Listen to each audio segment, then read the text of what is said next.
bang maging isang entrepreneur? But what exactly does it take to become an entrepreneur? Which personality traits make for success? Welcome to Go Negosyo Big Time, kung saan tatalakayin namin ang lahat ng kailangan niyong malaman tungkol sa business at kung paano nga ba maging isang entrepreneur. Ako po si Chal, and we will let you in some of the most valued secrets of the most successful businessmen, businesswomen, and entrepreneurs here in the Philippines. At ako naman po si Iko. We'll share with you everything from starting up a business to finding your place in the business hub. Samahan niyo po kami ngayong gabi para naman malaman niyo If you have what it takes to become an entrepreneur, dito lang sa Go Negosyo Big Time. ano nga ba ang ibig sabihin ng isang entrepreneur? Word for the day. An entrepreneur is someone who establishes a new entity to offer a new or existing product or even a service into a new or existing market, whether for a profit or non-for-profit outcome. Myth or fact? To be an entrepreneur, you must be born that way. Dok, matagal pa ba? Ito na, misis. Lalabas na. Malapit na siya. Ito na.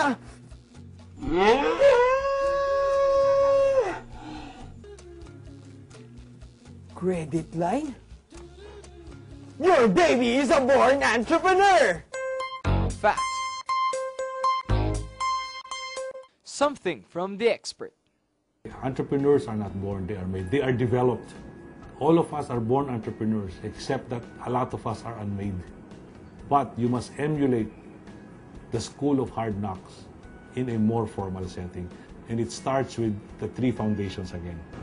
Ang tawag po namin dyan ay self-mastery. Okay? The other one is enterprise mastery. And the other is environmental mastery. So yan po yung tinuturo ngayon.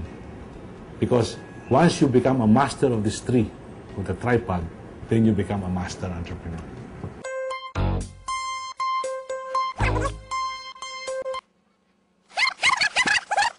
Your baby is a born entrepreneur! Born entrepreneur? But Doc, what makes an entrepreneur? Ang isang entrepreneur ay isang decision maker. Leader. Attentive, alert. Walang pinapalampas na opportunity. Listens to market's needs. Visionary. Can smell opportunity miles away. A master manufacturer who assigns the value to goods in production. Convincing, persuasive.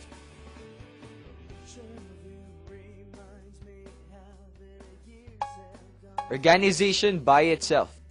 A person who undertakes and operates a new enterprise. Reliable, trustworthy. With a heart, passionate. A person who assumes accountability for the inherent risks involved in the business. Strong. Hands-on sa trabaho. Practical, no nonsense. Tolerant, patient, determined. At hindi basta-basta sumusuko. Unshakable. Persevering, firm. Dahil malinaw na kung ano nga ba ang isang entrepreneur, sa aming pagbabalik, we will get right down to business. So partner, ibig sabihin mo, malalaman ko na kung paano nga ba magtayo ng isang business? That's right, Iko. Ang maganda yan ah. So guys, stick around. Dito lang sa pinakabigating business show, ang Go Negosyo Big Time! Mga mayayaman at mga may pangpuhunan lang daw ang maaaring magnegosyo? Totoo ba ito? Hawak kaya ako ng 20,000 buo. Siguro hindi talaga ako kahawak niyan. Microfinance na to. Inilihim ko talaga. Nung nag-10,000, yun na, tuloy-tuloy. Taguin ko ng negosyong pinundar ko. Nagtulungan talaga kami mag-asawa. Ikaw na huminto ka na, mabuhay na tayo nito. Pero alam nyo ba na ang loaner natin na to, nakabili na ng 2 sasakyan? O, kahit hindi ka mayaman, pwede ka magnegosyo.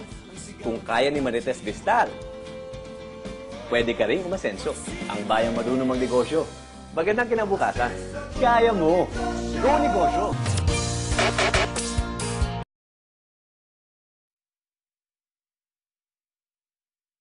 Sabi nila, sa pagnenegosyo raw, dapat malaki ang kapital.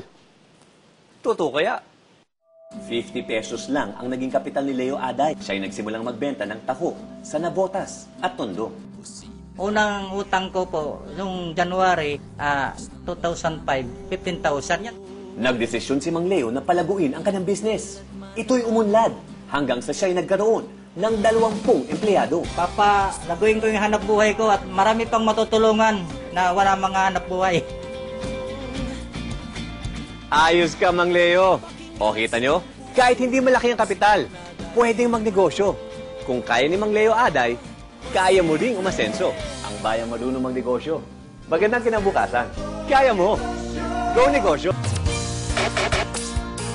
Welcome back dito sa new and improved Go Negosyo. Ngayon, big time na! Alam mo, Iko, naaalala ko pa kung paano tayo nag-screening just for the show. Oo naman, no? Alam mo, tinanong pa tayo kung ano yung business na gusto natin itayo, kung ano yung mga sitwasyon ng mga Pilipino ngayon, at kung gaano nga ba kalakas yung loob natin para magtayo ng isang business, diba? Okay, speaking about business, ano ba yung mga dream businesses mo? Ako, medyo marami. Gusto kong magtayo ng gasoline station, gusto kong magkaroon ng meat shop, gusto kong magkaroon ng restaurant. Gusto kong... Iko, mukhang marami yan eh. Why don't we just let our viewers watch this?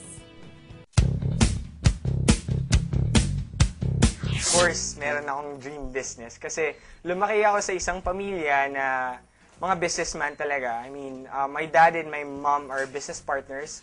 We have a piggery. We have my mom has several meat shops in Metro Manila. And yung daddy ko naman nagdadala ng mga Australian cows dito sa Philippines. Saka nag-aalaga ng mga baboy para ma-distribute sa mga marketplaces dito sa Pilipinas. Dapat maintindihan natin yung konsepto ng isang negosyo. No? Kasi hindi natin pasasabihin ay negosyo, ang business ay pare-pareho. Maintindihan po natin yung fundamentals. Ano po yung fundamentals? Ang isang negosyo ay sustainable kapag siya'y nakatungtong sa 3 pundasyon. One of them, which is very important, is what is known as passion. The other foundation is the foundation of a sustainable market.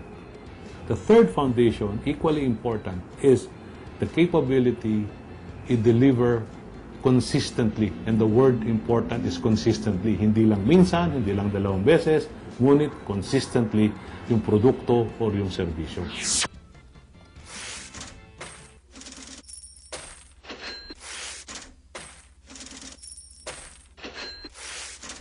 Yes, very much. Ngayon kasi, sa trabaho ko, I handle millions eh. Pero hindi ko siya pera. At the end of the day, empleyado ka pa rin. So, I will not be happy to be an employee all my life. And I want to start my business given the fact na I have all the resources. Why not, diba? Aba, Iko, mukhang bigay na bigay ka dun sa VTR mo, ha? Hindi, no. Ako talagang passionate lang talaga ako para magtayo ng sarili kong business. Pero alam mo, partner, sa sobrang dami ng pagpipili ang business na maitatayo, hindi ko alam kung paano mamili. Paano nga ba? That's right, no? Sa raming choices, paano ka nga ba makakapili? At meron nga bang criteria para matulungan tayo mamili, di ba? Aba, Iko, that's a nice question. Deciding on which product or type of business? I have a job which I enjoy, but it doesn't pay that much. At the end of the day, you're still an employee. Di ba? I mean, if you have your own business, you're your own boss. Pangalawa, syempre, sariling pera mo yan eh. You take the risks. Tulad nga ng sabi ko, partner, kailangan maging boss din ako. Kailangan magkaroon ako ng sarili kong business. Kasi para sa akin, hindi naman pwedeng laging empleyado na lang ako, diba? Kailangan masenso rin ako sa buhay. For me kasi, Iko, pag ikaw yung boss, pwede mong i-control yung oras mo, pwede mong palakihin rin yung business mo, di ba? Pero syempre, pag boss ka, kailangan kilala mo rin ang target market mo. Target market? Yung binibentahan mo ng business mo o kaya yung tumatangkilik dun sa produkto at services mo. Ano ka ba, Iko? Kailangan alam mo rin yun, no? You and your target market. Choosing the right target market is very important.